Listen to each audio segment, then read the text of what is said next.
दोस्तों, एक 70 वर्षीय बुजुर्ग अपने 17 वर्षीय पोते के साथ अपने एक छोटे से खेत में मिट्टी पलटने के काम को करने के लिए जाते हैं। ये काम उनके आने वाली फसल के लिए अत्यंत आवश्यक था, क्योंकि यही काम उनकी फसल के लिए उनकी मिट्टी को उपजाऊ बनाने वाला था। क्योंकि बुजुर्ग का पूरा फोकस उनके आने वाली फसल के लिए था, वो इस काम को पूरी मेहनत, लगन और ईमानदारी के साथ किए जा रहे थे। परंतु उनका पोता, जो कि 17 वर्ष की आयु में पूरी तरह स्वस्थ था, हट्टा-कट्टा तंदुरुस्त था, उसको इस काम में करने की कोई रुचि नहीं थी।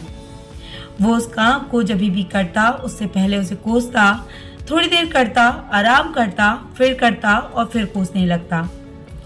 उस लड़के ने जब थोड़ी देर काम को किया और देखा कि उसके दादाजी ने कई गुना ज्यादा काम उससे कर लिया है, तो उसने अपने दादाजी से पूछा, दादाजी, आप इस उम्र में भी मुझसे ज्यादा काम कैसे कर पा रहे हैं?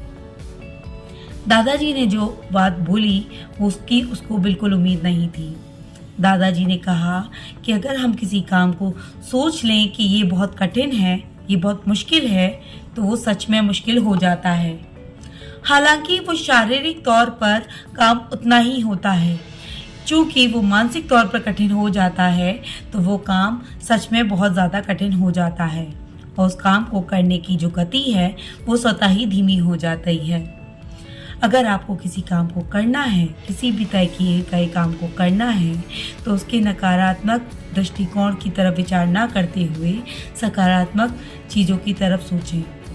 अगर आप उसकी सकारात्मक बातों को सोचेंगे तो आपको वो काम स्वतः ही अच्छा लगने लगेगा और आनंददायक लगने लगेगा। यदि आप किसी काम को आनंद के साथ करेंगे तो वो बहुत आसान हो जाता है। किसी भी काम को करने से पहले ये ना सोचें कि आपको कितना और करना है। सोचना है तो ये सोचें कि आपने कितना काम अच्छे से कर लिया और इतना काम आप आगे और अच्छे से ही करेंगे। धन्यवाद दोस्तों।